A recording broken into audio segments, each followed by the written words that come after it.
A paz do Senhor, meus irmãos, vamos aqui para mais uma aula do nosso curso Tópicos de Teologia Sistemática e estamos estudando sobre pneumatologia, que é a doutrina do Espírito Santo. Hoje vamos falar sobre dons na área do ministério. Bom, esses dons são enumerados em Efésios capítulo 4 e o versículo 11.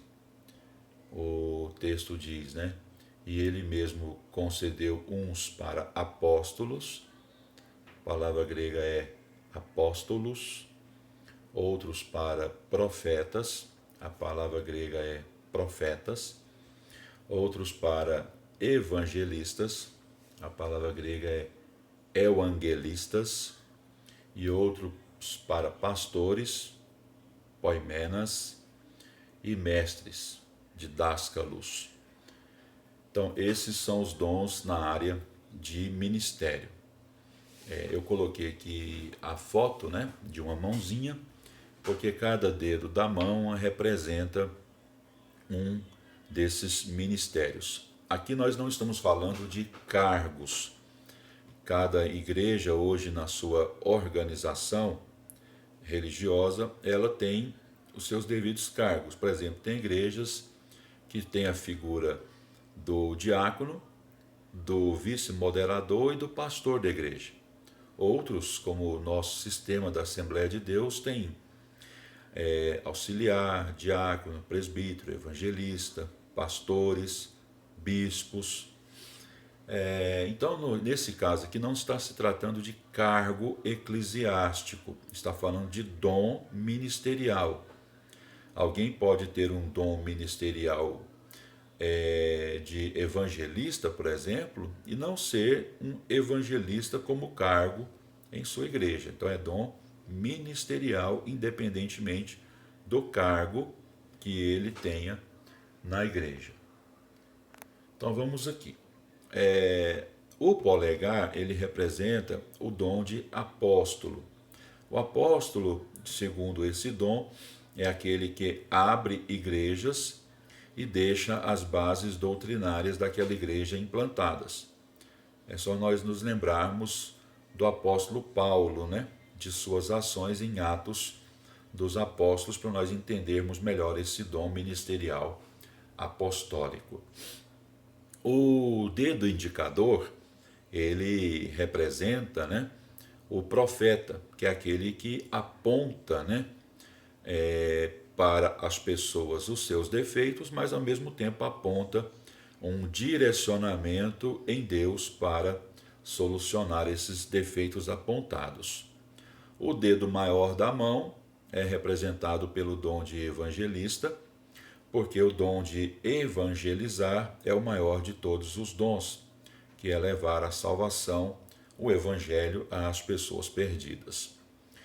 O dedo da aliança é o dedo representado para pastores, porque uma das características, né, do dom de pastorado é o exercício do amor.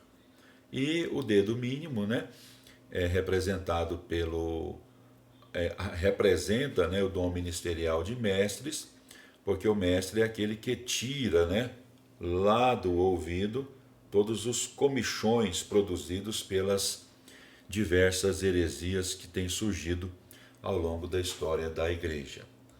Então, esses aqui são os dons ministeriais.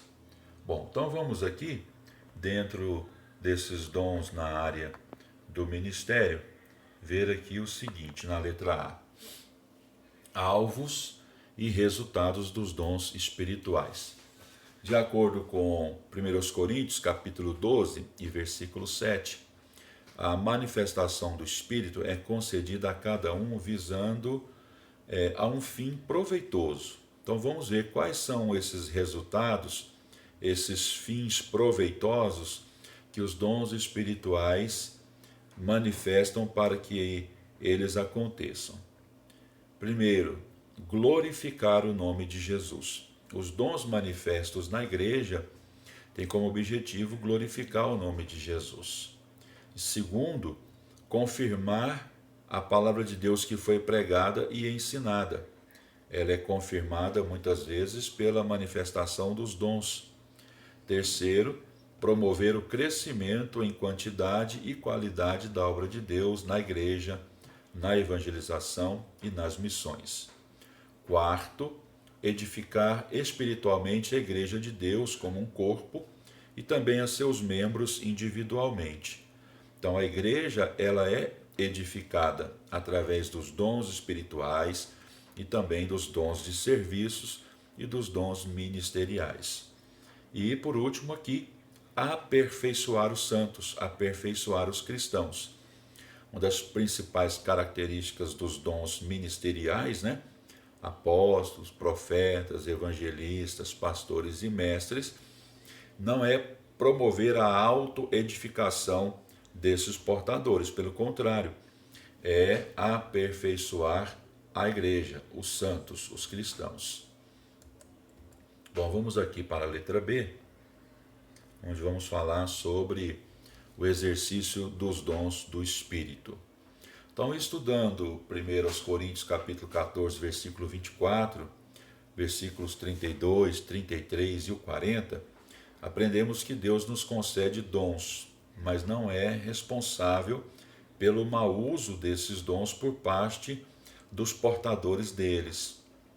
O uso dos dons na igreja deve ser regulado e equilibrado por aquilo que a Bíblia diz. Deve ser exercido de maneira correta, de maneira que a Bíblia nos ensina a utilizá-los. Então a palavra e o Espírito interpenetram-se e combinam-se em sua operação conjunta na igreja. A palavra é a espada do Espírito e o Espírito interpreta e emprega a palavra. Na igreja, a predominância da doutrina do Senhor corrige erros, evita confusão e repara os estragos. Ela, quando ensinada e aplicada, neutraliza o fanatismo. O que é o fanatismo?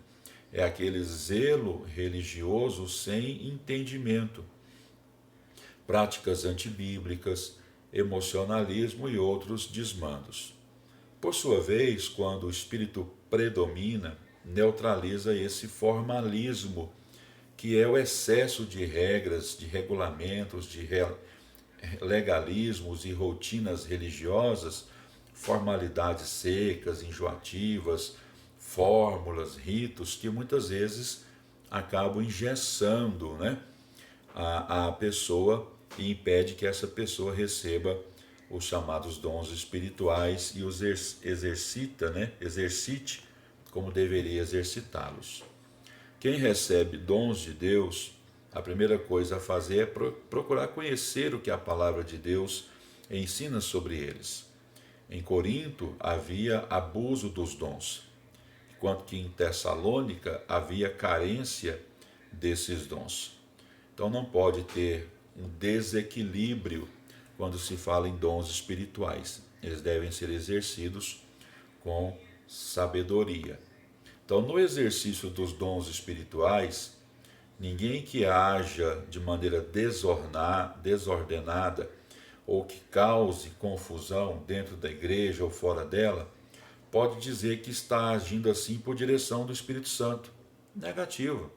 O Espírito Santo ele não é autor de confusão.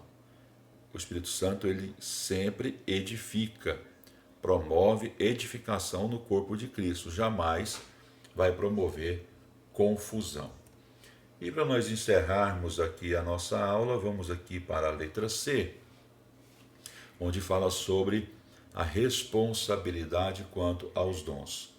Então é preciso haver responsabilidade quanto aos dons para que não haja mau uso deles.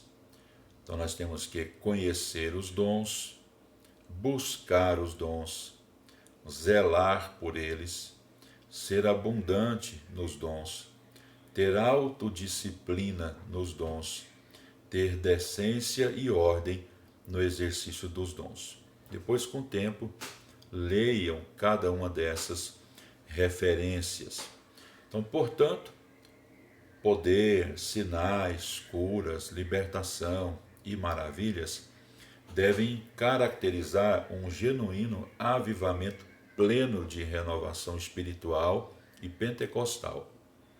No entanto, tudo deve ser livre de escândalos, engano, falsificação e deve ser tudo com decência e ordem, conforme a palavra de Deus nos ensina. Depois, com o tempo, os irmãos também leiam 1 Coríntios, capítulo 14, do versículo 26 até o 40. Deus abençoe a sua vida. Muito obrigado por sua parceria.